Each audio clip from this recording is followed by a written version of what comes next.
I'm here to share a story about hope, how it transformed my life when I thought all was lost.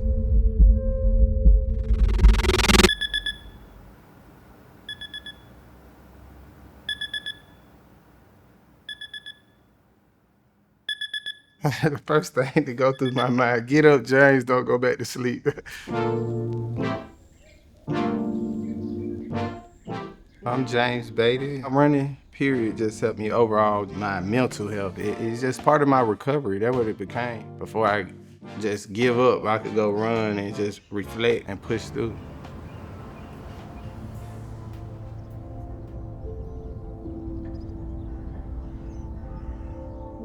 So when I was at my grandmother's house, just like I go to work, I never thought about jogging, running.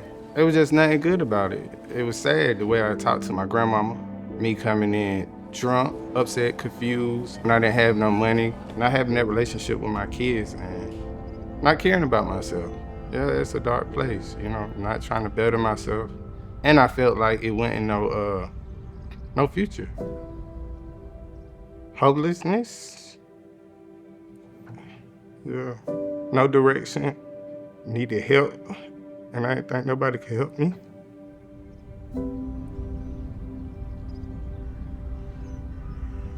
Vanessa ain't never give up on me. But she made me go to church, she stayed praying for me. And she always like, hey, you need help, you need help.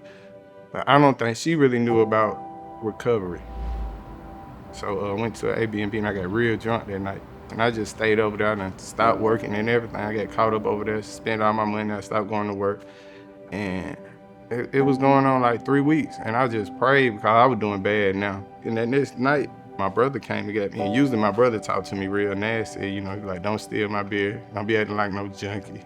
And, and that night he was just like, pack your bag, you going with me in the morning. And the next morning we went to rehab. That's how it all started. But it was her that, it was like, hey, this is what you gotta do.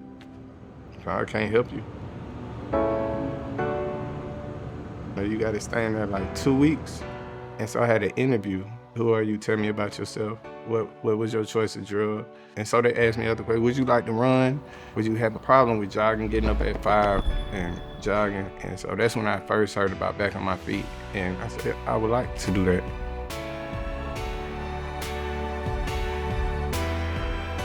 Crew I run with, I met them through Covenant Community Recovery Center I attended. I was intimidated at first of having to go out there and see the volunteers because the other guys who was in the recovery center, they would say things like, see an addict, or just saying little things like that. And I thought like, I ain't gonna be able to run with them guys.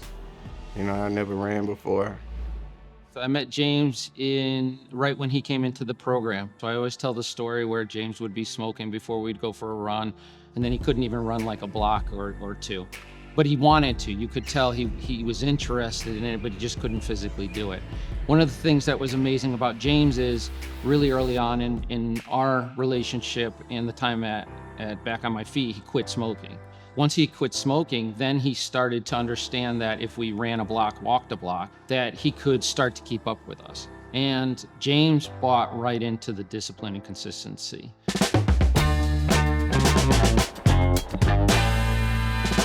I started off with the walkers, joggers, and I got to know them, and then I got better. And then you got your fast people. Next thing you know, I'm running with them all the time. So then that bond just started, and it just goes from talking, laughing, giggling, hanging out. If you feel like you can't do it, they're gonna push you, help you, and pour love into you.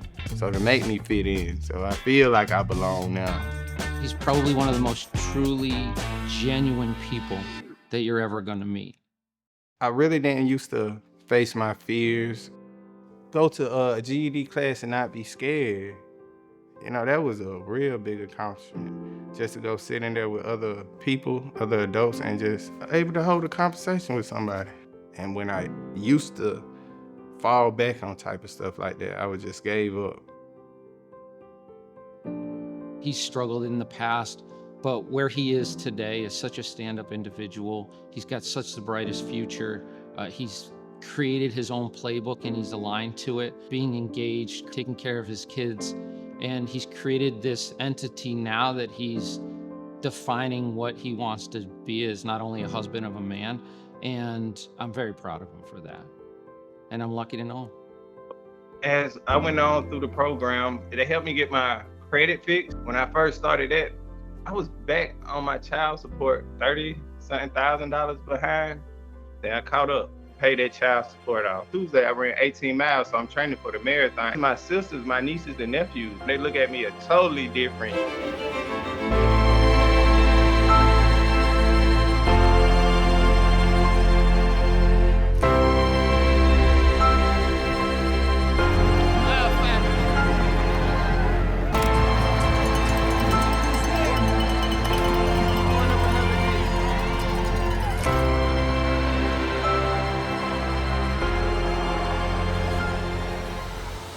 It's no limit, you know, like as far as things I do need to accomplish, as far as amigo, I need to get better, like education wise. I just know once I get that right, I know I'll be able to help other people, older adults who ain't that good in reading, to help them.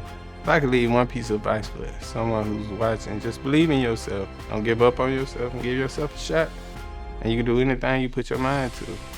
And I think that's what I was doing, putting limits on myself. Like, I can't achieve this, I can't do that, and let fear get in the way. So never let that get in your way.